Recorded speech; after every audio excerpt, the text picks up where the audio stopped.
All right, let's do it. Let's do it. Do it. Do it. Got music rolling. If you are watching this on the replay, thank you so much for being here. Got music rolling. Cool. Cool. So, thank you so much for being here. If you're watching this on the replay, I hope you are enjoying whatever time it is. For me, it is Sunday morning, May 8th. I don't know why that took me so long. But, yeah. Got some exciting stuff, hopefully, in tomorrow's town hall. I don't know what's going to happen, but, you know, we're due for some... We're due for some kind of news, I would say. Now, that could come in the form of a post, but, you know, we'll see. We'll see how it goes. No, Clevin. Oh, Dominic, what's going on? Clevin, this is not the replay, but, you know, before folks jump in, I just like to say hello to people watching on the replay. So, no, you all are catching me live. If you got a question, feel free to throw it out. Tell me how your day is going, how your night is going, depending on where you are in the world. So I am still working on my band auditions. I haven't really been as good about it, but actually I want to see. We'll start with some Rising Star stuff today. So my deck is rented out, as I mentioned, and I'm just chilling right now. I'm taking all that extra cash, all that extra DEC, which is worth less and less every single day, and flipping it around into cards, which are holding their value surprisingly well. At least that's what it seemed like. All right, where's my band auditions? Oh, okay, so look at this. So I've done 9 band auditions already, and I've only unlocked 1. So my ratio is not good right now. If this is actually a 1 in 5 chance, by the time I finish this one that I'm currently on, I should have unlocked 2. So we're gonna see just how bad the RNG is. I got about 79 minutes, so we'll see how it goes. Quinn, good morning. Hello, Clevin. Good morning. Dominic, you're working tonight? Oh, I'm sorry to hear that. That sucks. When's your next off day? And come on, you got to take some of that. We got to hope that some of those Solana NFTs really pop off so you can retire full time. Retire full time. Does that make sense? That was a weird statement. So you can just be retired. I don't know why I needed to say full time after that. It's Sunday, man. This is only my second cup of decaf coffee, so you know. Also, I drink through it so quickly on these streams that I was thinking about it today. I want to get like a giant mug, so I can just have this humongous like mug of coffee that will last me the whole stream, because as it gets colder, I start sipping faster, right? So then I end up running out, and I don't want to go and like make another one, because then I'll leave all of you guys here. Ahmed's in the house. What's going on, Ahmed? How's life in Toronto these days? Did I remember that right? I believe you said that you're in Toronto. It's hot, man. It's hot here in Texas. So I'm assuming the rest of the world is starting to warm up a little bit too. Rowan's in the house. What up, Rowan? Rowan, you are leading our guild right now. I'm very proud of you. Just hang tight, brother. We're gonna get some things going within the guild as well. I'm just waiting for DEC to crash. Once DEC crashes, I think we'll be in a much better spot. Everything will just be cheaper to level up. Dominic, how much am I making a day with Rising Star, and how much invested total? Okay, so there's no way for me to know how much I invested total. That's quite difficult at this point in time. I will say though, okay, the biggest investment I made is buying the 1,000,000 Starbits to get to like the Starbits Millionaire card. You also need to be at level 50, so you know you can't just buy your way to the top, which is one of the things that I really do appreciate about Rising Star. You actually have to grind your way regardless. So that has been the biggest thing. And if we look at the token prices right now, Starbits are on sale, bro. Here's the thing. I bought my million Starbits around like the 0.0002425 range, and then they pumped up to like 0.003. So I was sitting pretty, but I wasn't going to sell, because if I sell, then I'd have to wait until now to run any more missions, and that just didn't seem like the best move. So let me answer your question as directly as I can. So every single day I get roughly 10,000 Starbits from the millionaire mission, plus anywhere from like 6,000 to 8,000 from my regular missions. Now, if I was like more obsessive about this, I feel like I could probably squeeze out maybe another 10K. So, you know, if we're looking at, again, but I would have to be like sitting on my computer or like checking my phone every 5 minutes. Like, I don't understand how people just like, you know, do the 5-minute spams, because it's like, I want to live my life, and I don't want to be checking this thing every 5 minutes. It's kind of annoying. So I'll usually do like a bunch of 5-minute missions, and then I will just switch over to like the hour-long missions or something like that. So 20,000 times 0.00021. So I'm making about $4.2 per day. Or I could be making, here, you know what? I make 16,000 much more regularly. So 16,000 times 0.00021. So $3.36. You know, when Starbits were like 20% higher than that, 20% time. 1.25. Let's do that. So I'm making about $4 a day, I would say. Now, if Starbits continues crashing down, then we're gonna be. We'll see what happens. But I'm still like, as long as the game doesn't die, I think we'll be okay. And I don't think that it will. This is like a passion project for Juke, so I guess it could die, but you know. It seems like he wants to create something fun. And for the most part, he has created something really great that has not succumbed to bot exploits, which I praise him for. So Dominic, hopefully that explains it to you. I don't know, anywhere from like $4 to $5, maybe $4 to $6 on some good days. If Starbits continues to go down in value, then obviously, well, all the earnings will go down. Osku's in the house. What's going on, Osku? How are you? Ahmed Kadim, awesome weather. Finally 17 degrees. Oh, I know you're telling me that in Celsius. Well, let's see if I can do the math in my head. Celsius, 17 times 234 plus 32 is 68. So that's like mid 60s for us. I like that weather. That's actually my favorite weather. I can't believe I love pixel art. Yeah, that's the world that we live in. NFTs now. Fragsmania's in the house. Hello. Well, then I need to step up to the task. We'll keep the group together. I've been playing a little more. I just grinded on this account yesterday. I don't even know what's going on with the members of the guild. I need to chat with Ashes, who doesn't seem like he's been playing as much recently either. But I can't blame him, because for my account, I'm staying in gold staying in bronze, and then I jump up into silver at the end of the season. So, but it looks like we have a bunch of inactives. Unfortunately, I feel bad about that. But I'm not at the point where we're ready to kick people out. I think so. Here's Rowan. Here's the thing: we need an arena. And we're like nowhere near this. So,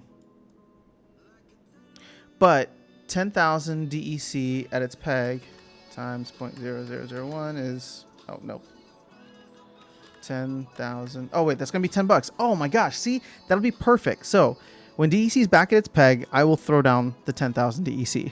I mean, it's actually not even that much right now. But then we can start recruiting again for this guild and start doing brawls, because brawls are where the fun is at. So you know, we'll get there. We'll get there eventually. But I'm really bullish on guilds in the future. If you haven't seen from some of the videos that I've done, and I just feel like the team has they looked at the price of DEC, they looked at the advancement of guilds, and they were just like, yeah, nobody's like leveling up their guilds right now. We're gonna put it on the back burner. So I feel like it's a good time to start refocusing on that, because once they knock out all of these other things, which would be, what am I thinking of here? The rank rewards, modern format, like they're going to start turning their attention back to guilds. I mean, actually they did already, right? With that recent update. So they're trying to make it better for starter guilds. And that's why I want to refocus on it. So don't worry, we'll keep the group together. We'll do some recruiting later. I just need to figure out what kind of deck I want to create in this, on this alt account for me. I think it's probably going to stay in like silver maxed, at least for right now. It's like I want to make sure that my main account is like fully maxed out with Chaos Legion before I even start focusing on an alt account. So now I usually just go in on the alt account and I'll rent a couple cards for a day, like a couple like OP cards, get my rating up, and then rent power for later. But that's going to go away soon, so we'll see how my playing behavior changes on the alt account once that happens. Fragsmania, CSGO, is there a way we can join the guild? Let's see. Do we have spots? Told you I'm over. We have 6 open spots right now. So yeah, I mean, there's seems to be open spots. Fragsmania. I will tell you right now though that at least for the next 2.5 months, things will still be kind of weird. I mean, actually, here's the thing. If we start getting people who, are excited about this and want to start contributing, then, obviously I'll spend more time on it earlier, but I just feel like until we get closer to DEC being back to its peg, which, let's be honest, we're almost there. At this point, we're almost there. Look at this, 0.0013. Maybe what I'm waiting for is for DEC to be even lower than its peg. We shall see.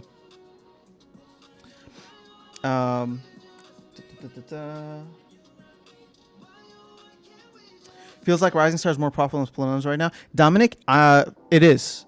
It is. So here's the thing. Playing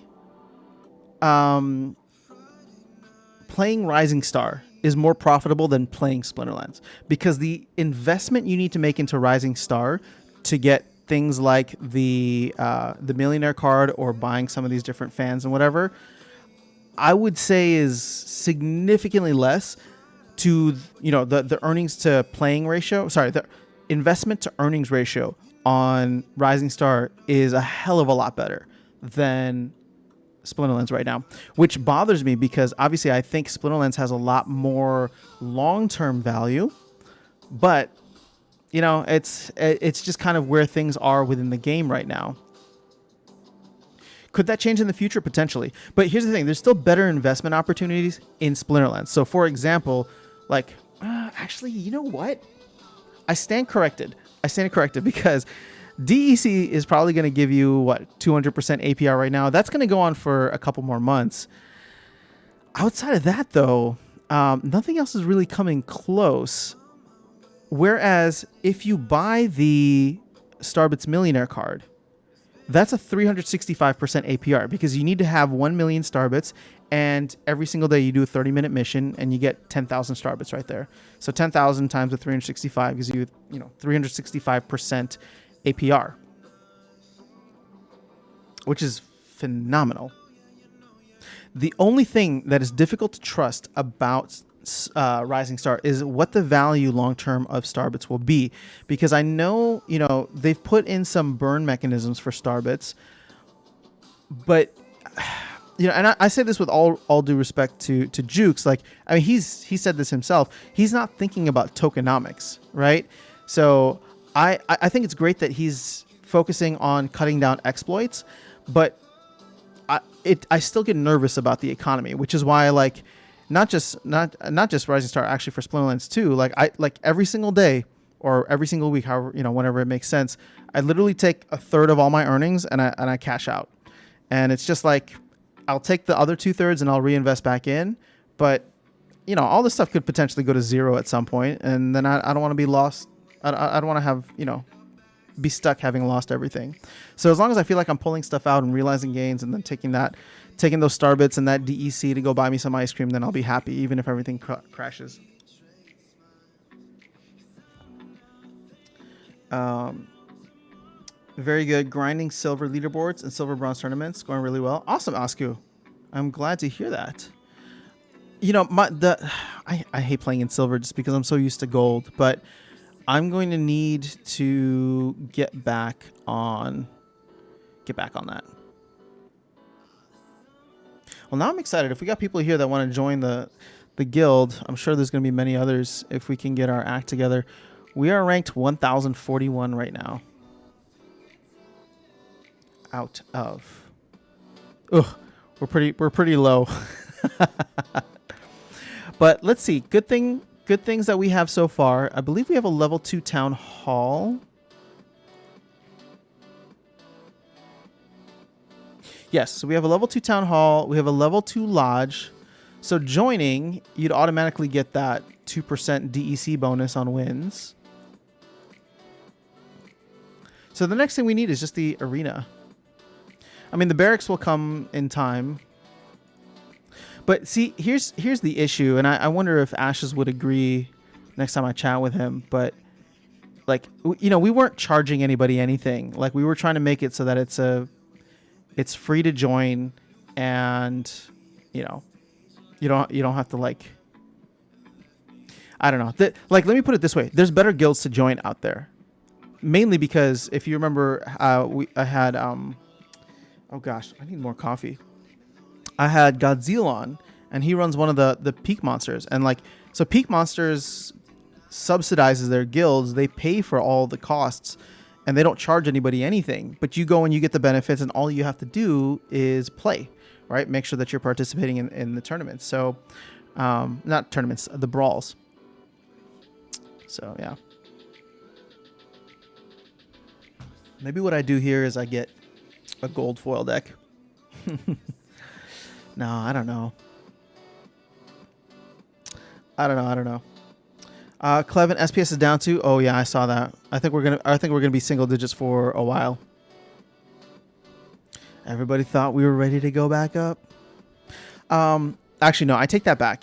It really depends on the validator stuff. I think so much has been deflated out of, you know, so much hype has been deflated out of validators at this point. And anybody who is planning to get a validator probably bought a significant amount of SPS at that point, or vouchers, I should say, at that point. But the thing is, if they did, then they kind of messed up, because it's priced in dollars, not in SPS. So the value of the dollars that they spent back then is down now, what, 25% from like when it was 12, 13 cents? Ugh. We'll see. This is going to be a fun year, guys. And when I say fun, I mean it's going to suck. Fun for All is in the house. What's going on, Fun for All? Splinterlens, Jerio, let's go. Tilly Tots is here. What's up, Tilly Tots? Good to see you. Icy Flow in the house. Icy Flow, it's good to see you. Icy Flow, man, that map chat last night was a little too spicy for me. There are too many extremist opinions, if I can put it that way, on both sides. And I'm just like, and then everybody just gets all hostile with one another. I don't want to spend time in there anymore. It sucks because literally before that, or even during that conversation, Hardpoint was in there dropping some cool tidbits in alpha, and it's like, I want to be able to like see that. What I don't want to see is people like complaining back and forth about the same issues that we've been talking about for months, right? And that's not saying that I don't want there to be good discussion, but the discussion has devolved so much that it sucks. I don't want to spend any more time in map chat. Last night wasn't enough for me. Frags Mania. It is invite only, though I cannot join.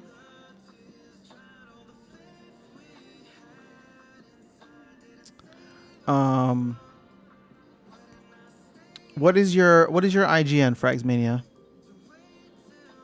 Since you asked so nicely, I'll send you a thing. Oh, did I say something in map chat that was a hot take? No, Icy Flow, you didn't. I don't know. Icy Flow, I just look up to you like you're like one of the I don't know if you're an OG, but you're like one of the Mavs who I appreciate the takes that you have in there, because I feel like you're not like, how do I put it? You're similar to me, so I'm not trying to say this in a bad way. Like I'm bullish on the project, but there are, like, people need to recognize that there are some glaring issues which, if not addressed in an appropriate manner and an appropriate amount of time, can become very, very detrimental to the game. And the thing is, when you get into map chat, and especially a lot of the OGs, like, they just get hyper defensive, not even for themselves, but like of the game. And it's just like, look, we need to be able to have critical conversations about and, you know, critical feedback about these things, and for it to just be, you know, shut down all the time, or what I was trying to get at yesterday,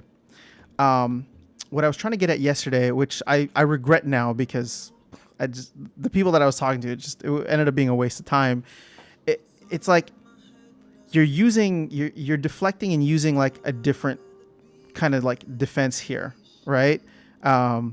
I was trying to get to the point that, like, look, people are bringing up win trading and bots and all this, and you're making this about centralization versus decentralization. Like, I'm not, like, the whole thing is that nobody's making a call for decentralization, right? Or for centralization. Or if they are and they don't fully understand it, then that's fine. Like, we can go ahead and like educate them on what, you know, the team's principles are, which is what I've tried to do here, right? One of the videos that I made a couple months back was, you know, like, if you're fighting for bots to be banned, you're fighting a losing battle, because you're not looking at the battlefield the correct way, right? Like, the team will never ban bots, because that goes against the decentralization ethos, right? So I'm all for not having bots exploit the game, but we really need to be having a more thoughtful discussion on where on like how to get there, right?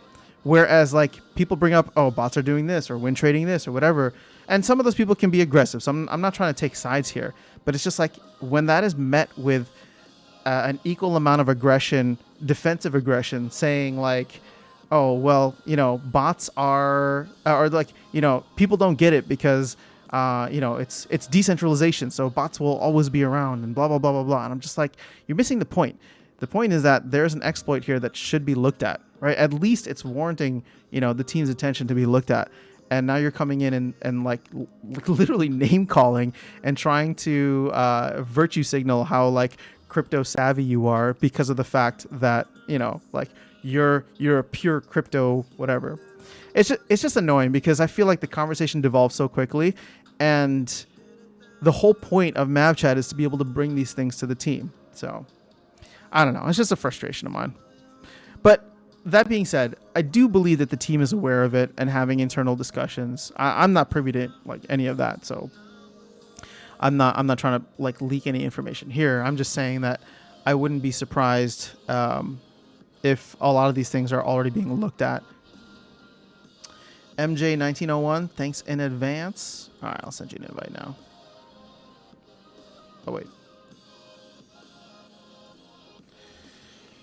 MJ1901. All right. Feel free to come through. Like I said, I don't know where things will be going with this guild in the future. I do know that I'm planning to focus on it more soon. But for the time being, I don't know what the rules will be. But, you know, don't worry. We won't change anything major. I do think that in order to run a successful guild, people do need to feel like they have some kind of skin in the game.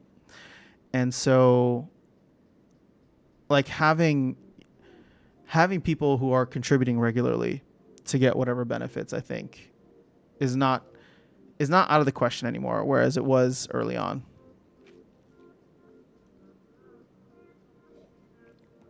Not an OG, just opinionated and sincere.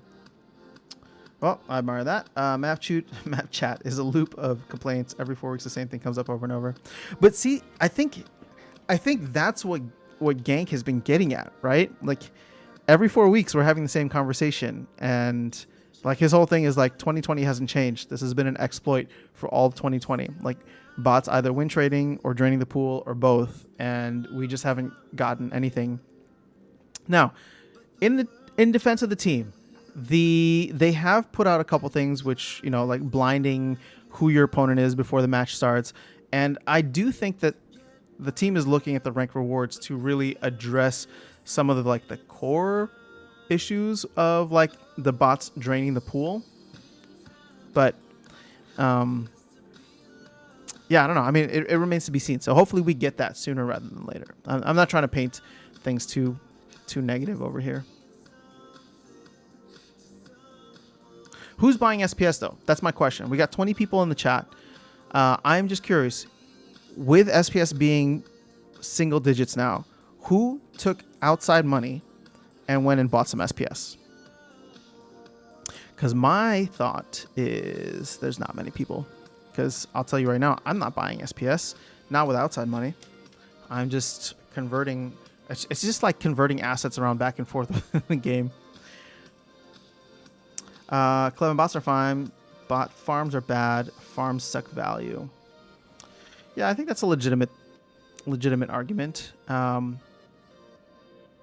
here's the thing, right? So I think the move to remove the Bronze 3, like the Bronze 3 nerf way back, was a good start. I think requiring cards to earn is going to be another big step. But the question is, how much of that is actually going to help distribute the rewards a little bit more, not evenly, but fairly, right? So, yeah, I don't know.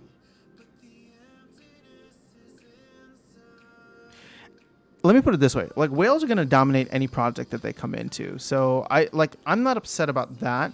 It's just, I agree with the team's outlook where it's just like, okay, if a whale wants to bring like literally $1 million into this, how do you incentivize them to go and buy like a maxed out, deck across the board versus going and buying, 1,000 or 10,000 bot accounts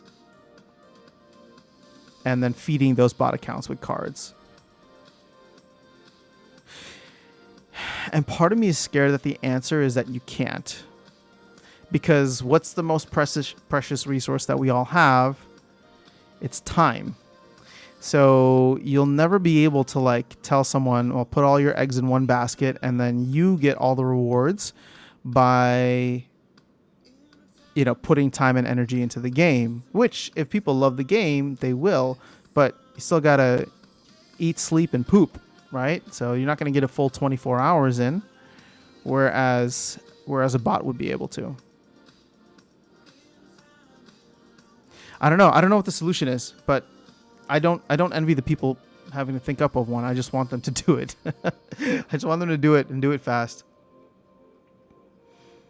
All right, so Harris is here. Good morning, Harris. How are you? Osku, you're going to $450 US. Very nice. Ooh, that's going to get you a good chunk of change, or a good chunk of SPS, I mean. Fragsmania, I'm buying, but very small amounts from whatever Starbits I get. All right, so you're throwing Starbits in. Icy Flow, I liquidated about 40% of all my crypto holdings over the past week, only staking enough SPS for tournaments. Interesting. So you saw the crash happening, huh? It's been funny. I've been like watching the markets for a while, and I know it in my heart of hearts that we're like in a bear market. I just couldn't get myself to sell. I don't know. I'm like a holder to a fault, or a hodler to a fault. I mean, like, I don't ever want to sell Bitcoin, but part of me is just like, when I was having these feelings and Bitcoin was like 45, I'm just like, yeah. So I guess just keep buying the dip.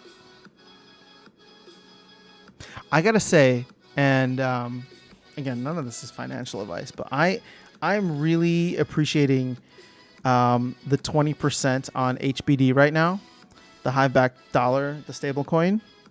So because I have been cashing out to HBD and throwing it into the savings account. Not much, but it makes me feel good every time I see the prices go down to be like, all right, at least I took some out. I put it into a stable coin, and that stable coin's earning 20%.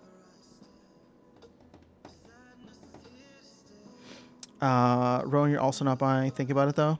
Look, I mean, if it drops down to like 5 cents, that might be like too juicy. Like when you see a steak and it's just like like I can't help myself. I have to go.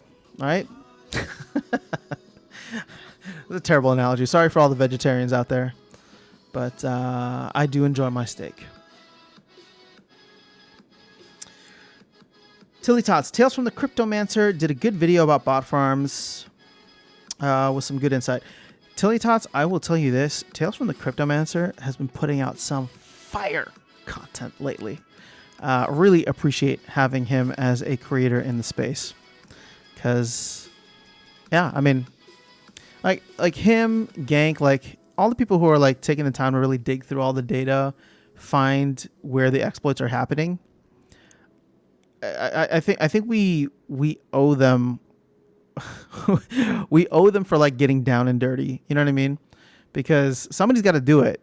Ideally, it'd be somebody from the team, and hopefully in the future, this is what Tales from the Cryptomancer has been talking about.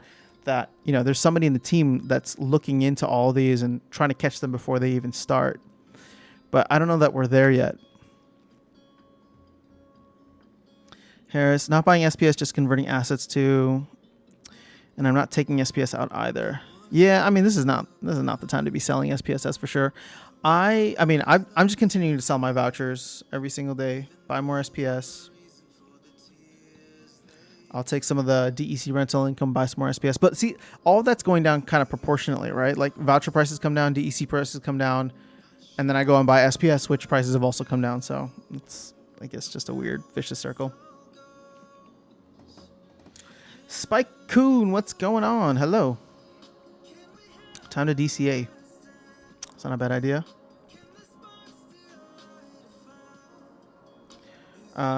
Justin, how's it going? Do you think that in the next reward cards, do you think it will have an epic summoner? Justin, no. So Yabamat actually said this in a town hall a while back, but the summoners that we have already, I think, are going to be the last reward summoners ever. So it's just these two, I think. And his reasoning for that, which makes sense, is that he wants people to have to spend money, right, in order to like level up in the game. So putting summoners as rewards is not something that I see the team doing, at least not for the next couple of years. I mean, maybe if something changes in the future, maybe, if they get to a point where the game like grows big enough that the economics behind it makes sense, and maybe there's like some kind of promo that they can do that would like flow into rewards. But so I don't want to say never, but as of right now, I don't think you should expect it up for the next 3-4 years.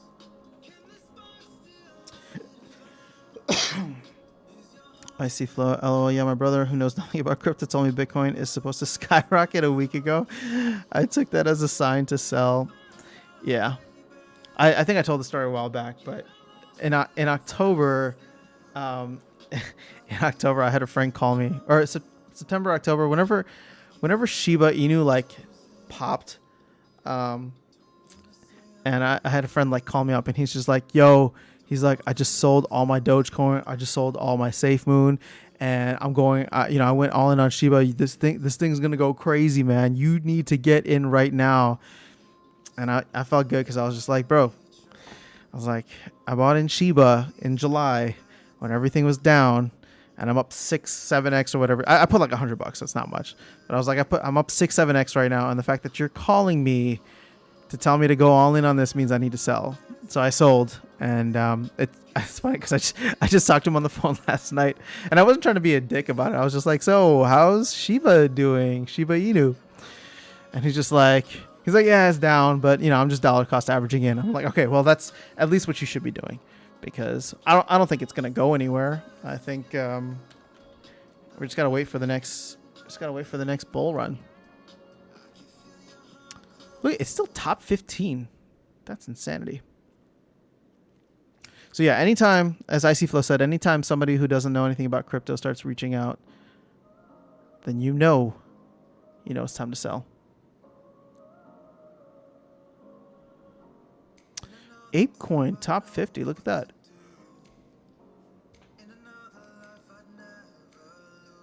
Wow. Internet computer. Look at this chart. Look at this chart. Oh my God. That hurts me in my...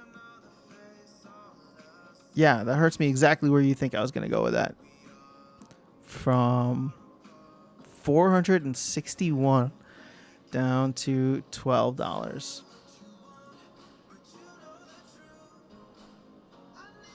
Tilly thoughts, you made a nice profit off the sheep pumping up. I mean, that's just how you gotta roll with it. Look, all these altcoins, I don't know what's gonna happen to all these altcoins, including Ethereum, right? Like, I think deep in my heart, I'm a Bitcoin maxi. But I just, it's hard. Because, like, I see both sides of it, right? So I see Bitcoin and I'm just like, okay, it's the only one that's truly decentralized. It's just a matter of time before you get all the layers built on top of it, which will make literally all these other 8,000 coins irrelevant. But for all like the Bitcoin maxis who like ignore altcoins because they're just like, they don't matter. That same kind of arrogance is something that I can't get down with, because I'm just like, you never know where like true, game-changing innovation could be. And so that's why I play with all the shit coins. But like I said, deep down I have this belief that eventually they're all going to go away. Because there's just no need to tokenize everything. I mean, I know that's where we're going, but it just feels weird. Icy Flow, was it you saying that they didn't need to launch SPS, right? They could have done things differently with like collection power. I remember I was having this conversation on the last stream, and I thought that was an interesting way to look at it. But here's the thing: anybody who prints a token or who launches a token, it's just printing money, right? I mean, all love to Jarvie and the Peak Monsters team, but printing or launching PKM is just printing more money and value. So the question becomes, right? Like there's not infinite amounts of value in the world. So at some point, this thing will start either eating itself or collapse down to something much more sustainable. Especially, and I'm not just even talking about crypto right now, but like, the whole like debt-based society that we've been living in for the last 50 to 70 years. Well, I guess 50 years since we got off the gold standard. So like currency isn't backed, and to look at like the rest of the market and know that like, yeah, all these things have value now, but they're not really backed by anything. I don't know. I'm just ranting and raving, guys. Just ignore me. Bobby J, wait until Ethereum reward blocks go from 2 to 0.2 with the current burn mechanism. Bobby, so, okay, here's the thing. I'm not saying that you can't. I guess what I'm trying to say is like, I'm not saying that you can't make money on these and that a lot of them won't moon, because they absolutely will. But I'm just looking long term, and I'm trying to figure out like, what's the utility? Because here's the thing people aren't really talking about right now, but there's innovation happening, at least for the past year since I've been reading up about it. There's innovation happening to do smart contracts on Bitcoin. So if that happens, and if it gets to a point where you combine that with layer 2 Lightning and the fees are essentially nothing, right? You can build an NFT platform, an NFT, whatever, like on top of Bitcoin. I guess that's what I'm trying to get at. It's just like, if everything can and will eventually be built on Bitcoin, because Bitcoin is the only truly decentralized one, then all of these will eventually go away, because they cannot offer the same value proposition. They're just trying to get ahead of the curve. It's funny because like the way I look at it is like, they're just trying to get ahead of the curve. And the innovation that they do is actually very valuable but it will get eaten by the biggest players. So the best example that I can give you right now is Ethereum, right? So Ethereum is proof of work because it followed what Bitcoin is doing. But what's the big move that's happening with Ethereum? They're moving to proof of stake, which is an innovation that Ethereum didn't come up with. I'm not sure who did, but Solana, Cardano, a lot of these other layer 1 blockchains that were launched after Ethereum were doing it. And so Ethereum is copying it because the innovation is there. So my point is that what if we go one layer up? And I'm not saying that Bitcoin's ever going to be proof of stake, because there's the argument against the argument against it makes sense to me. But all of the other value propositions that these other blockchains offer, if they get slowly eaten up, and when I say slowly, I mean like 10, 15 years from now, does that all go back to Bitcoin, right? Because keep in mind, internet first launched, early 90s? We'll just say like 95. I think I first got like AOL in like 98, right? If you guys remember America Online with dial-up internet. So look at what's happened. This is what how do I try to explain it to my parents? But I'm, because they're old, but they're starting to get it now. Like my dad just smash bought more Bitcoin this morning. No joke. He's just like, oh, Bitcoin's down 34. All right, I'm gonna buy some. And I was like, oh, I'm so proud of you, Dad. And but it's just like in 1995 compared to 2015, did we like? And I'm old enough, obviously, to remember. I'm sure many of you guys aren't, so I'm dating myself here. But like at that point in time, for me to call, like for my family to call their relatives in other parts of the world, they had to go buy like a $5. They had to go buy a $5 calling card or $10 calling card, which would give you like a couple of minutes to dial someone in, Asia or Africa or South America or wherever. Like that's how we would communicate with our relatives back then. We also, if I wanted to watch something, I would have to go to Blockbuster. Yeah, I was going to Blockbuster and renting like the VHS or DVD when DVD eventually came out. But to think that we went from the internet being like just email in the early 90s or mid 90s, just email and like very basic static web pages, to FaceTime, which is free video, high resolution communication. We went to Netflix, all of that within 20 years, right? It just makes me look at like, okay, where's Bitcoin going to be, right? Where's crypto finally more broadly? But if everything is eventually going to come back to Bitcoin, and it's just a matter of like turning this very slow ship to build on top of it, I don't know. That's where like the deep down the Bitcoin maxi in me lives, and why I make sure that I'm always trying to stack some sats. Again, there's a bunch of these projects going to pop off. There's going to be a ton of money that people are going to make. I just worry about stuff eventually collapsing on itself. All right, rant over. Vilson's in the house. What's going on, Vilson? How you doing? It's good to see you guys. Harris Ochoa, I remember the calling cards. Oh, man. That was like, you pay like this money and then you call them up and be like, hello, can you hear me? Oh, it's like bad quality. The worst is like when you call and then they don't pick up and it's just like, oh, I just wasted my money trying to call someone. I don't know. I look at, so I'm a millennial, right? So I feel as though,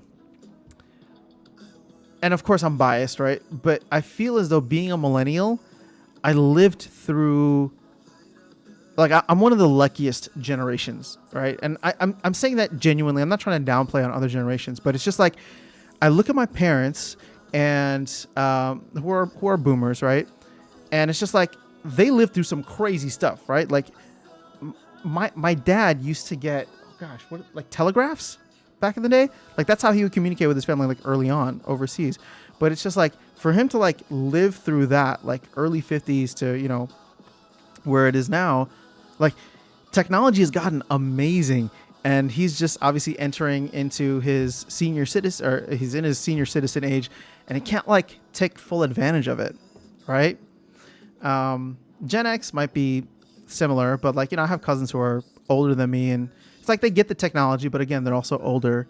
But I feel like I lived through, or like millennials, I should say, lived through this kind of, I don't know, this kind of like boom where we saw what we grew up with the old system. We grew up with pre-internet, but then we also aged up, right, through our teenage years or whatever with the internet. And now we get to the point, and like I look at, some of my friends, and they're just like, TikTok, what's TikTok? What's all these like, crypto? I don't understand it. I'm just like, oh, okay, like we're becoming that group now, right? Millennials are becoming that group, but not all of them. Because I would say, for people who are working in any kind of tech field, or who grew up with video games, or who grew up like doing all these things and stayed with it the way that like our parents couldn't, I don't know. It's interesting. I don't know what life is going to be like for Gen Z. I think y'all are going to live in a crazy ass world. And I'm one of those optimists. I'm not like, I don't like look down on future generations and be like, oh, back in my day. Like I think the world's headed for some crazy cool things. If we don't, of course, blow ourselves up with whatever's happening. But VR, I'm really big into VR. I love it. I think that's going to change the nature of human interaction. Yeah. So I just like the idea that like people look down on it, but what was it? There was like a poll that somebody ran for like kids in middle school, and it's just like, what do you want to be when you grow up? And like a significant amount of them were just like, I want to be a YouTuber. And it was just like, oh my gosh, what is this? Like, I'm like, that's freaking awesome. Like this is a new career path that wasn't around like for all of human history, right? For all of human history, being a YouTuber wasn't a thing. It wasn't even like, nobody could even conceive of it. And now it's just like the thing to do. And the thing is, you can do it. I'll give you my example. All I did was start posting stuff about a game that I liked. And now there's 20 people hanging out on the live stream. And I hope you guys are having a good time. I always have a good time with it. And we're just building a fun community around this game that we love. So it's just about growing communities. Doing well. Just did my 4th step-in run. Vilson, do you have... How can I go about... How can I go about getting myself a step-in activation code? I downloaded the app, and I think I signed up with my email, but it's asking me for an activation code. So... Is it one of those things where you need to like everybody gets some to give out, or I just need to get lucky and say like pretty please to the team? Tilly Tots still makes me chuckle see old people with technology and how they can't use them. You're right. I just think about all of like my older like aunts and uncles, or all you see when you're FaceTiming them is like the inside of their nose. So Harris, I just unlocked my 2nd band member. 2 to go. Awesome. I hope the 3rd map won't be a disappointment. So everything that I've heard about the 3rd map, Harris, is that it is an absolute disappointment. So I would just prepare yourself for that. I am hoping to unlock my 2nd one soon. Statistically, I should unlock him right after in the next 33 minutes and 42 seconds.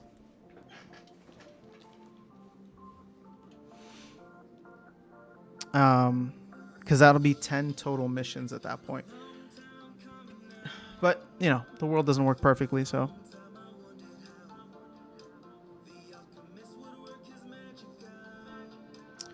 So, Harris, I just unlocked my band member. Listen, I don't have a code yet. You can check Discord. People dropping codes here and there. Ooh, okay. I have actually not joined the Step-In Discord yet. Wait, hold on, Vilson. How are you doing stuff on Step-In if you don't have a code? Maybe I'm not understanding how it works. I thought you need to have a code to get an NFT, and then once you have an NFT, you can do stuff with it. I see Flo. For kids to want to be a famous YouTuber is not good. Okay, I'm gonna push back on you. I want to know why you think it's not good for them to be a famous YouTuber.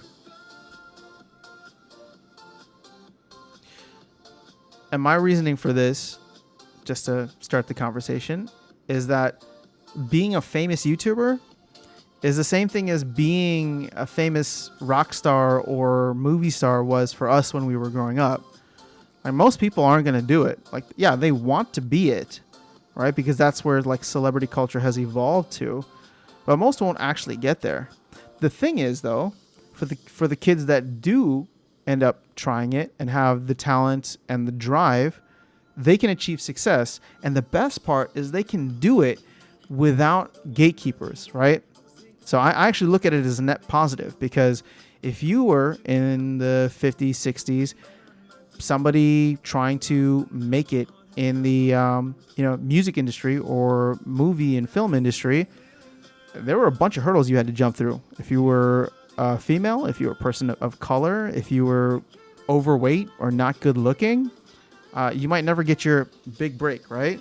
Whereas now, people don't care what you look like. If you're providing value to them, like my favorite thing is to just go to TikTok and find like the most random accounts that have like the oldest people. Like, I don't know if you guys have been on TikTok and saw that, like that grandpa who I think he's like a Japanese, like East Asian, Japanese, East Asian, like grandpa who just did all these dances to like the most thugged out like hip hop songs and whatever pop songs were on. It's the best thing, because I'm just like, this dude's got like millions of followers and I love his content. So, Wilson, I got one for free from Discord, but that was used for my account. Okay. Oh, I'm sorry. You were saying you don't have one for me. Okay. I appreciate it though. No worries.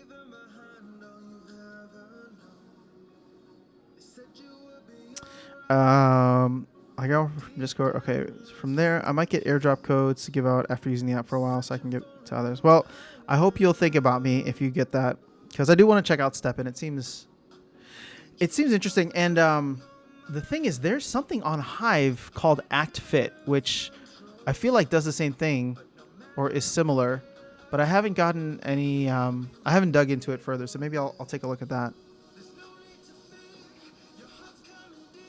Harris, I saw several videos about Steppen. For me, it's just like getting a gym membership. You use it for a couple weeks and forget about it. Yeah, but then you can go and sell your gym membership if the value goes up, right? Ali Upsell, what's going on? You must be new to the stream, because I feel like I would have remembered your name. It's good to have you here, Ali. Thanks for coming through. Tilly Tots, I think it's fine as long as their passion, something like they like to do, totally fine. People needs to dream more. I agree, Tilly Tots. Oh, our Icy Flow. It's all about popularity and wealth. We need to encourage kids to want to help society by being doctors and engineers. You sound like my parents. But I don't want to say that you're wrong.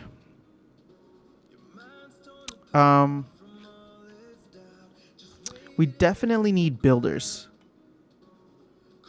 And I would say that I would make the argument that not every kid wants to be in front of a camera and making content. I think it's going to be the same proportionate amount of kids that wanted to be actors and actresses. So, but you do bring up a good point. We can't lose the basics. We need people to actually build the stuff we want, and we need people to save the lives of the people that build the stuff that we want. If I get anything, I'll let you know. I appreciate it, Wilson. So, Ali, I'm at level 138 with around 100,000 fans and ranked top 79. Ooh, share with us your knowledge, please. Knowledge and wisdom. Ali, do you roll your earnings into cards or packs? I had to invest a lot, although I'm positive about this game, but ROI is very low. Really? I mean, 100,000 fans is a lot. I mean, I heard about people that were getting a decent chunk of change just with 20,000 fans. I am buying, let's see. I'm increasing by like 100 fans a day with just reinvesting back into the cards. Because like I said, I pull out 2/3 and then I buy fans and skill or instruments. Wilson saying, no, Steppen is not like a gym membership, to be honest. The gym doesn't pay you. Ooh, that'd be an interesting business model for the gym. Chooney's in the house. What's up? What's up, Chooney? How you doing? Ali, I spent $500, $600 for individual cards, $1,500 for packs, and $1,800 for XP. Damn, son. That's a significant investment. But you know what's interesting is like that investment pales in comparison to like what I've put into Splinterlands. So I'm actually curious to know how much, like, what your ROI is, or how much you're pulling in. Butters is in the house. What's going on, Butters? It's been a minute. Icy Flow's only at 25k fans, level 56. Oh, well, you're ahead of me in fans. The thing is, for me, okay, so I'm at 5k fans right now. If I wanted to get 20k more fans, so I'd be on the same par as you, I would need, so 55 star bits per fan, right? So if I wanted 20,000, oops, times 55. So I'd need to spend 1.1 million star bits, which, oh, at this point in time is actually cheaper. So 230 bucks. How much more do I want to go in on? How much more do I want to go in on Rising Star?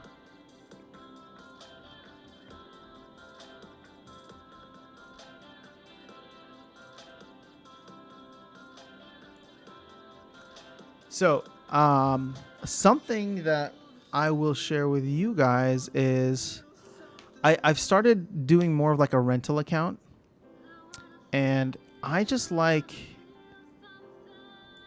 love this metric right here. This YROA B%. I don't know what it stands for. Return on... Okay, I don't know. Yearly return on assets using the low BCX price. Okay, that makes it easier. But for example, if we're looking at just like the Chaos Legion rewards cards, I'm finding a lot of good value there. Let's just look at level 1. So if we look at like epics, for example. Oh, well, these aren't renting out right now. But for the ones that are, wait, why aren't these renting out? Price is going down.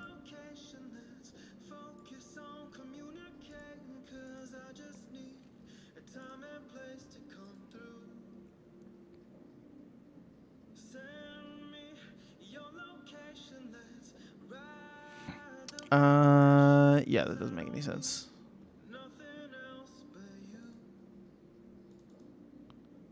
Unless these... Oh, okay, there you go. I got worried. Okay, so I'm renting all these cards out, and for the price of where, like, Jin Chihuahua is right now, right? So based on the price, if you were to buy today and then start renting it out, you'd be getting a 63% return on investment, which is pretty good. And I don't know, the way I look at it, I'm just like, you're holding an asset, which, you know, individually is deflationary. And we're in kind of a down market right now, so there's potential price appreciation as well as, you know. But I don't know, I go back and forth with this because, like, I literally had the same argument or, you know, thought process 5 months ago, 6 months ago with Jin Oceanus, and then the market tanked. So the market could always get worse.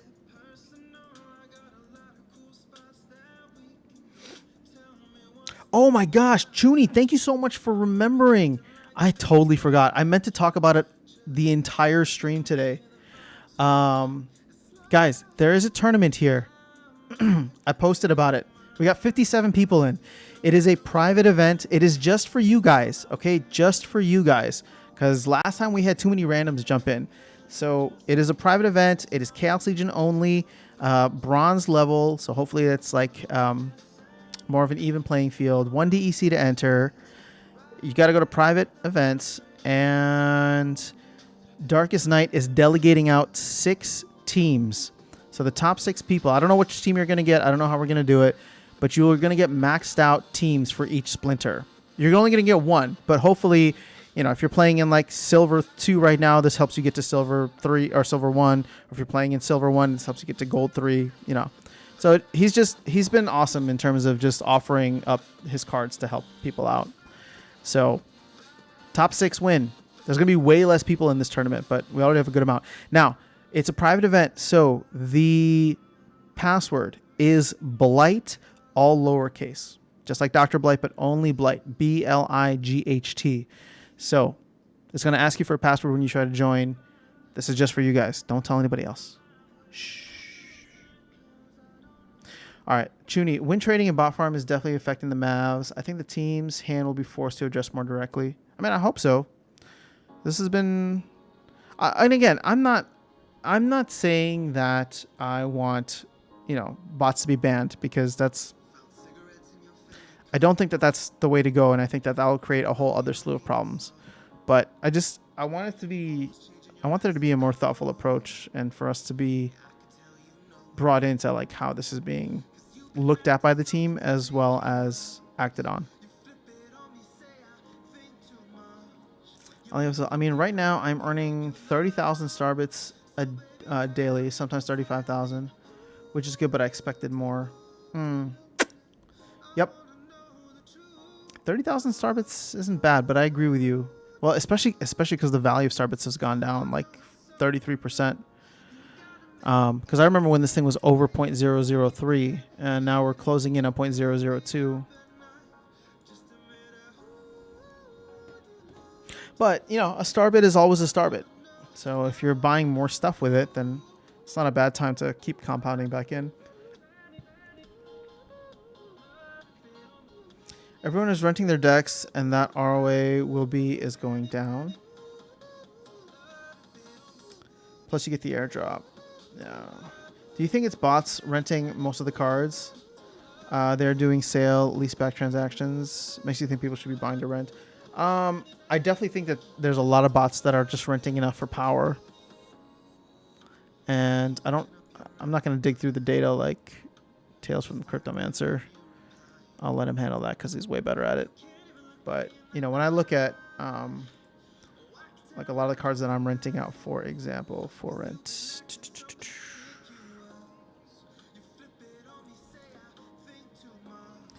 I mean, I look at all these. Chem 471, XOI 363. Like, these all just look like bot accounts to me.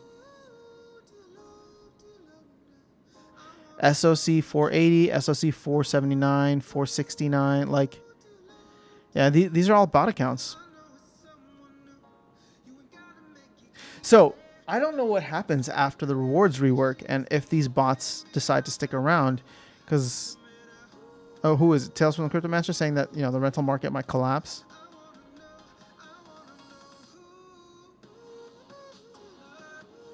The thing is, if you take an action that removes 90% of the player base, then there's just too many cards for the current players. Which could get to an interesting situation, because we could get to a point where people start burning cards again. Shit, look at this. It's literally all bots.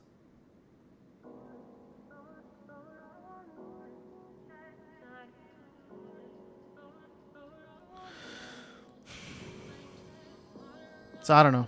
I don't know what the answer is. I'm not smart enough for this.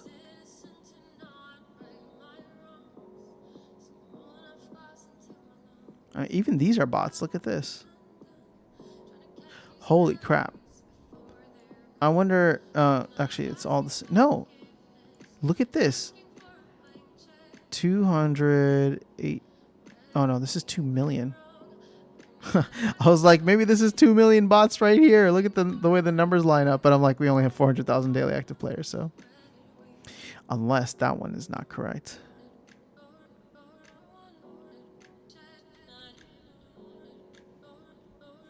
Icy Flow's deck is rented out. So is mine. Full disclosure. Harris has 15k fans, is getting about 18 to 20k Starbursts. Starburst. I made me think of the candy. Chuny's in. Let's go.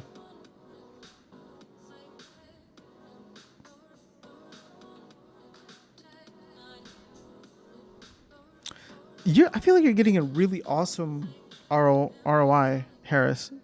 15,000 fans getting you 20,000 Starbits. Although, wait.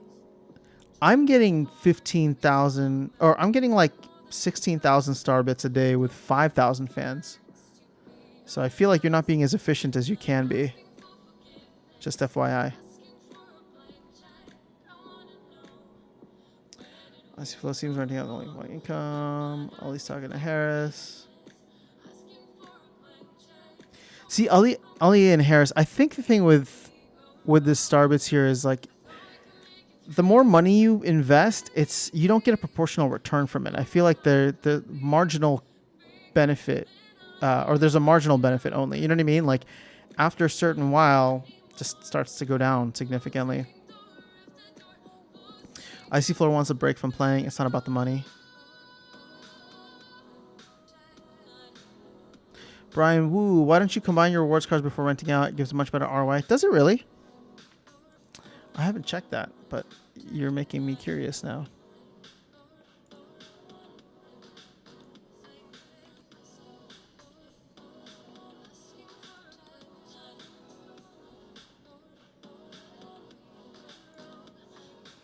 Um, 50%. Interesting. Okay.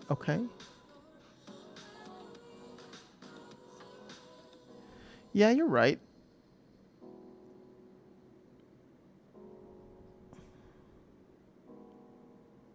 I don't know. I'm just not looking to combine right now, but you do have a point.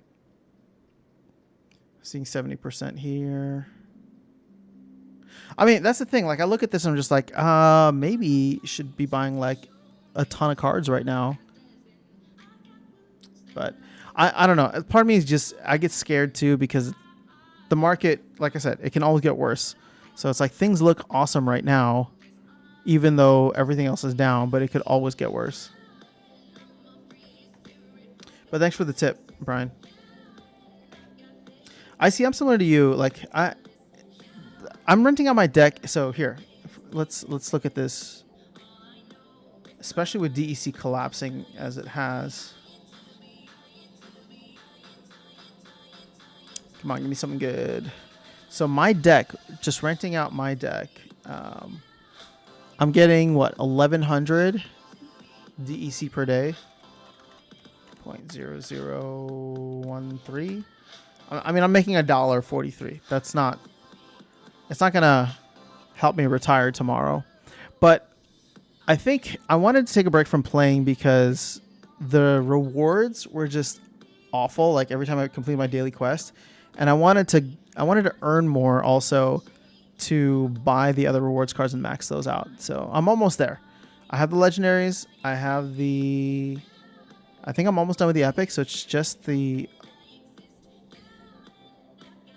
Oh, and I'm done with the comments too. So it's just the rares.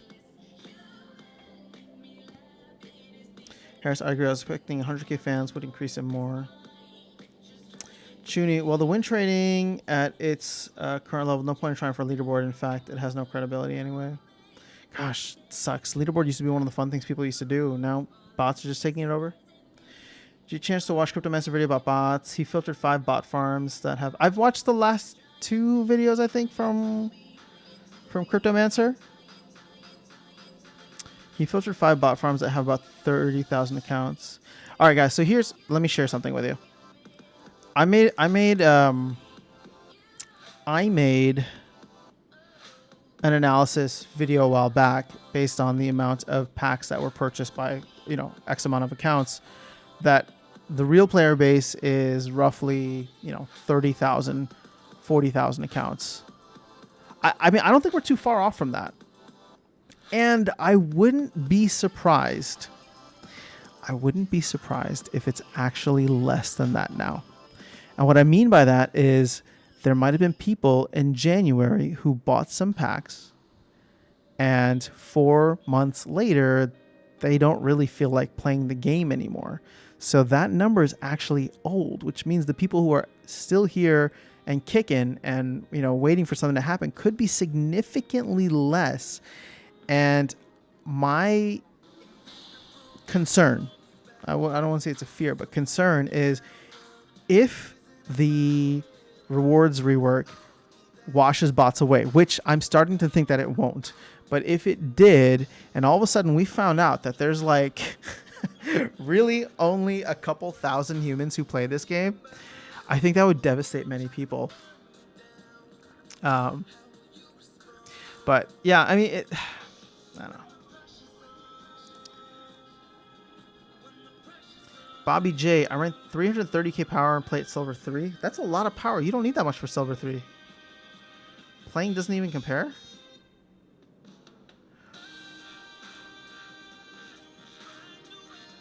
Butters, 47 on my Scholar account this season. 46 wins. Only loss was a surrender from Bronze 2. Wait, Butters, what are you talking about? Is this a bot or you have somebody actually playing? Because your Scholar sounds like a savant. Going 46-1 in the season. Yep, 2400 DC guaranteed and 11,000 EOS for gambling. I say, if a bot can earn any amount of money, they will continue to run them because it's practically free to run. I agree with that, Icy. I still think card prices will be lower into August. Maybe the cards catch a bid then. Do you see the drop in spellbook purchases? Since you can't transfer SPS to non-have accounts, the bots are not being created. I mean, I thought the bots would have been... I feel like there's less incentive for bots now with DEC rewards being so low. But I heard somebody else talking about how like we had an all-time low, like 40-something spellbook purchases, right? Come on, show me. Oh, there you go, 44. Brian Dave C, hello. What's going on? The question I have is, do you rent your deck, buy more cards with DEC, rent those cards, and continue that cycle? No. So on my main account, I rent my deck, I buy more cards for my deck, and then I level those cards up, I add them to my deck, and then I come back and I fight.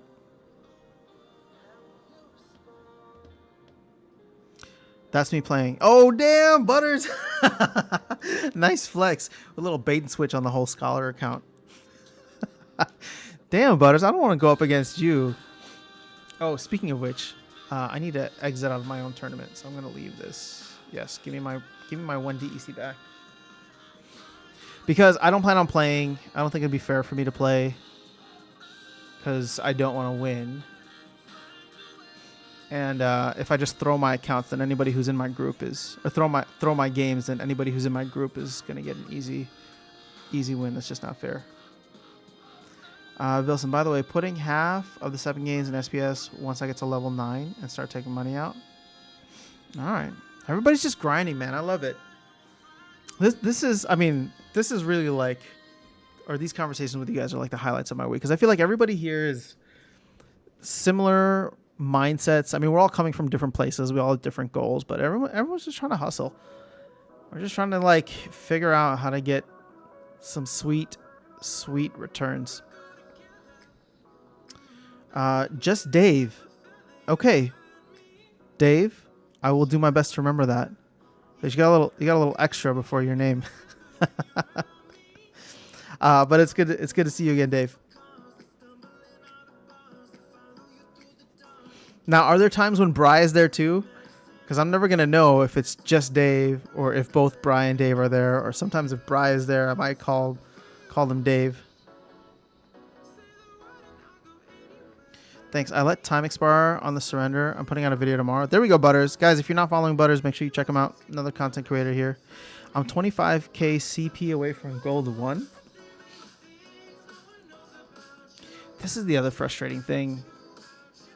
I mean, you guys already know about my big gripes about Modern, but like 6 months later, after the new set comes out with lower CP, and you're still playing at like old original CP requirements. Like, if you're 25k away from gold 3, you said? So you're at 75k right now. So technically, you should already be in gold 3. You would have been in gold 2 already with the amount of CP that you have for Modern format. When you're around me. Here's the sad thing. I don't think we're getting it Modern format anytime soon. I'm actually starting to feel a little more confident about. I'm starting to feel a little more confident that we will see the ranked rewards update at the end of this month.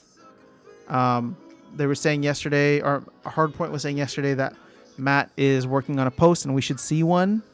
So I think that if everything is good to go, right, and they have everything buttoned up, they have like 3 weeks between now and the end of next season, right? So it's 7 or almost 8 days here and then another 15 days.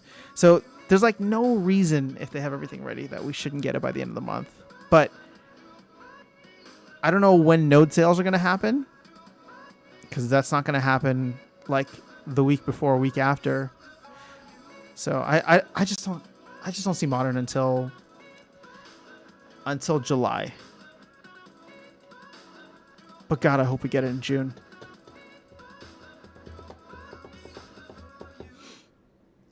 Ultrasound. I'm renting out 330K, not renting. Oh, okay. Wait, so you're renting out all of your power and just leaving enough for Silver 3. Okay, that's fair. I was going to say, it's a little overkill. At that point, you should be playing like Diamond, right? So just level up, bro. Just level up. Dave, I invested in this originally because it was the most complete NFT game experience I could find. These growing pains will happen to all NFTs, so I'll be a little patient. There you go. That's what we need right now. We need a little more patience. If you could send some of that patience over here, I could use it. Tilly Tots, Untamed will go out of rotation before we get mod. I know, Tilly Tots. I was making a joke about that last stream, and but I'm scared that you'll be right. Icy Flow, we need the infrastructure update to do anything. Are you talking about tech modernization? I mean, we're getting there, right? That's what they're working on. The team won't really see, players won't really see it, but it is going to make the experience better overall. Chuni, agree. That's why I got into it too. Cool game with every aspect of crypto. Wife Bree, always in background. Listen to GNR. I don't know what GNR is. But hey, Bree, if you can hear me in the background. I think it's best to follow what the team says and concentrate on maxing a deck on one account. That has been their consistent message, and I think it will be the best way to earn play in the future. I agree. I mean, most of my stuff is going into a main. The alt account is I have it already. I don't know. I don't know what I'm going to do with it, because I don't know that silver is going to be like super fun to play with, but I think it'll be helpful to manage my guild in the future. Guns N' Roses. Thanks, Chuni. I'm sorry. I don't listen to them. Not that I don't like their music. I just a little before my time, I think.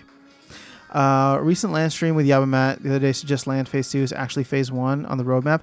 Yes, indeed. So I was thinking about doing some content about that. I need to listen to it again though, because I kind of just had it on in the background. But there seemed to be some interesting alpha drop there.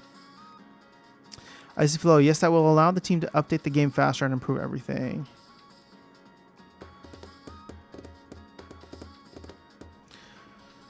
Thank you, Chuni. Thought I was too old. No, Dave, you're not old. Age is just a number. I just wasn't into rock music at that time, I guess. Hardpoint said I could see the future in map chat when talking about infrastructure. Oh, I remember that. I remember that comment.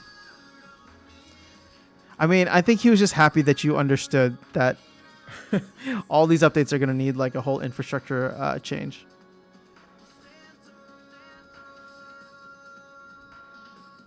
All right, everybody's talking about Guns N' Roses now. Now I feel like I'm missing out. See, all these bands I've heard of, I just never got into their music. Tool, Guns N' Roses. Just wasn't my jam back in the day. All right. I have already been on a lot longer than I was expecting. How is it an hour and 20 minutes already? Jeez. I started my stream late, and I was like, all right, I'm gonna have to like hop off and take care of some things and go grab lunch. But I don't even know what we've talked about. I haven't played a single game. We talked about crypto. We're talking about band and music now. I love it. Rush. All right, airdrop done. I think so. Let's check. Woohoo! All right.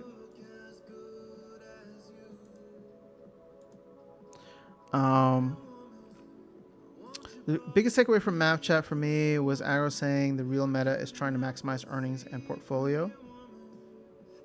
I mean town hall, not map chat. Yeah. The thing is, it seems as though there's not much new money coming into the game, and a lot of this is just assets being transferred back and forth and repriced, right? So I don't know. We're in a really, really weird time. Definitely a lull. Matt acknowledged that too.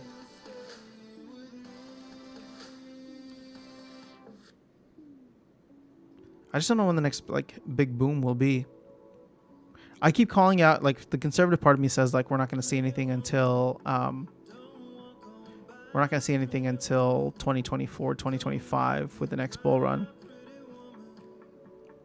But the impatient part of me says maybe, just maybe, when land gets launched, or maybe, just maybe, when this new promo card comes out, like millions of players will come flooding in. But that's not too many maybes. So after Sun, can you please give us your rundown of your overall strategy for for Splinterlands for the next month? I say just a month because this game changes weekly. I hope we are not moving deck chairs on the Titanic. I mean, I laid that out in recent videos. So until the rewards rework comes in, I'm renting my deck out. So the rewards just, I don't know. The incentive just isn't really there right now, at least for me. Which sucks, because if I'm saying that in gold, I wonder what people in bronze and silver are saying, right? But it's like, if you don't have the assets already, here's the thing, and this is why I love like NFT gaming and specifically Splinterlands. It's just like, I have the assets already. I came in, I bought it, right? Or I brought in some outside capital. Plus, I've been playing for 6-7 months, so I've built up quite a bit. So I can get decent rental income when I decide to rent out my deck. But I don't want to discourage new people or players, who are just starting out and don't have as large of a collection as me. And I don't even have that large of a collection. But for those of you who aren't, like, you can play this and grow your collection by playing the game, which is the whole point of the play to earn like philosophy. So I can't disagree with any of that, but I'm accumulating in the meanwhile. Prices seem reasonable. I mean, here's the thing. For cards, I'm buying cards primarily to play with them, right? So when I buy, right? So for example, I need to level up my, oops, not that. I need to level up my Carnage Titan, and I need to level up my Spirit Hoarder. So the thing is, the moment I buy the BCXs for these guys, I won't care what the price does afterwards, because I'm buying them to play with. And that to me is like the real utility and value of an NFT, because it has meaning to me, and I'm not looking to make like speculative price move. Because here's the thing, I don't even look at the prices of any of the cards that I own, right? Like, I have a maxed gold, or maxed 4 gold, I should say, River Hallandale, Adelaide Brightwing. Like, I don't look at the prices, because I'm never selling those cards. I will always just keep using them as a player in the game. And I think once we get enough people who are doing that, then we'll potentially start to see prices go up. The problem is, and I guess I do call this out as a problem with bots, right? Is that bots will never feel that way. Like, bots will never be like, oh, I want such and such card, and then I'm good with it. Bots are just like, I'm here to make money, and I'm here to do it as quickly as and efficiently as I can. I wouldn't play at bronze level. Game is not complex enough. I agree. I suck in bronze right now. It's going to be hard to predict the bottom, and the market moves so fast that I feel inclined to accumulate at these prices. I don't think you're wrong. I think there's no way to time it, right? So just keep accumulating or keep playing and earning within the game and transferring that value into cards that you want or assets that you want. Vilson wants time is town hall. The town hall is not today. Town hall is tomorrow. I'm just hyped a day early. Also, I didn't know what else to call a live stream, so I defaulted to that. It's a bear market. Just need to be patient. Have cash on hand to buy when the time is right. Icy Flow. Okay, Icy Flow, I have a question for you. How bad do you think it gets? I don't know how much you're following like equities, bonds, and real estate, or just like macro movements, but how bad do you think this gets? And when is the recovery going to be? And I will say for me, this reminds me a lot of the 2018 crash from a crypto perspective, but that backdrop, that year did not have the same kind of inflation issues, supply chain issues, or global conflict. So I see us going down for the remainder of the year and maybe even into parts of next year. And my hope, the only thing I want is for Bitcoin to not go below 20K. We can go down and we can kiss 20K, but I just don't want it to go below 20K because that would shake so much confidence. And like right now it's lost its whole narrative as an inflation hedge, which sucks, but it's being treated like an equity or like a tech stock. Bobby J, this game can't grow until bronze becomes fun. And it's the opposite of that. I feel like 90% of people run away. You know, what's interesting is, but then again, I was playing in bronze like months ago, so maybe I don't have the right mindset for that. I've been adding SPS for the last few months. Just keep DCA in. Good job, Dave Wilson. Oh, the child confused me. I thought, no, sorry, Wilson. That wasn't meant to be the case. Oh, did I get it? No, I hate this game. So I have officially done 10 missions. Actually, let's start another one. So I have officially done 10 of these band auditions. Statistically, if it's a 1 in 5 chance, I should have unlocked 2 already. But I'm still only at 1. So hopefully I will have 3 unlocks in the next 10 tries. Because if not, that just means the RNG gods hate me. Watch regulation for crypto and the VIX and equity markets. Once the VIX spikes. What's VIX?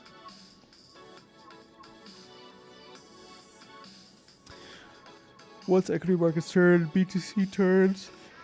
Yeah, but I still think that there's still a lot of room to go down. 8 to 12 months till recover. That's my expectation when I'm planning out stress for businesses I run. Ironically, the Fed could. That's not a bad outlook, Dave. I tend to agree with that. I'm hoping it's closer to the 8 months, and I'm hoping the new year next year will bring some changes, but that's more just like an arbitrary thing. The tuning. Ironically, the Fed could change the trend for SPS the game. We have stagflation right now, in my opinion. LOL, that's a $1 million question. It'll probably be a year or more. The bottom may come after ETH 2.0. Ah, yeah. Oh, so when all of the ETH locked up for 2.0 gets unlocked and people decide to sell. Is ETH holding its value better than Bitcoin right now? No, they seem to be following relatively closely.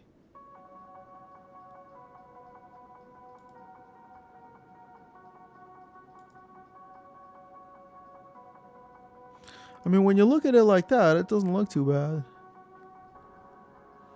Actually, it doesn't look too bad on the 1 year either. It's just the 6 month that sucks.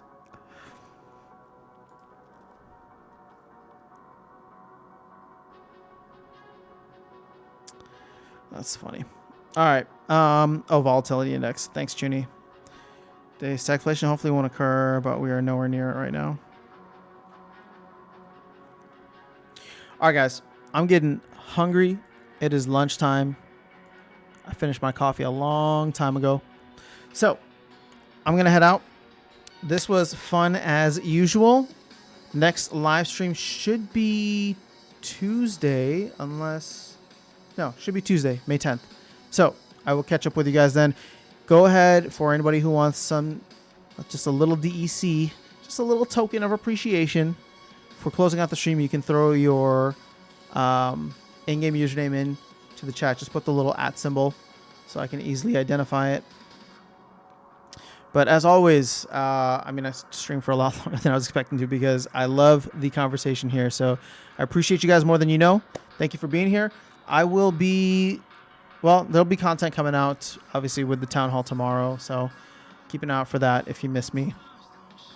But otherwise, yeah, I hope you get rich. I hope we all get rich.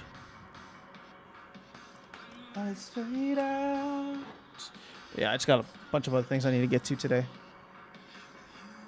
Emmanuel Martinez, I'm so sorry. We are just about to sign off, but you did make it in time. If you want some DEC, just throw your in-game username in the chat. Later, peoples and bots. Wait, where are the bots at? Oh, you know what? I could use some of those bots to inflate my my YouTube numbers. Come on, bots. Bring it on. I would love to get 400,000 people in the chat. That'd be insanity. Thanks, Rowan. Appreciate it. All right, I'm starting to see some in-game usernames. See everyone in the arena and don't give up as this is a game in the end. There you go, Chuny. Wise words. Wise words indeed. If we're not having fun here, what are we doing? We should just go play something else.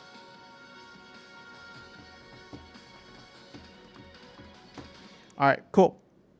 I'm going to log off in 3, 2, 1. All right, guys, have an awesome rest of your day, rest of the weekend.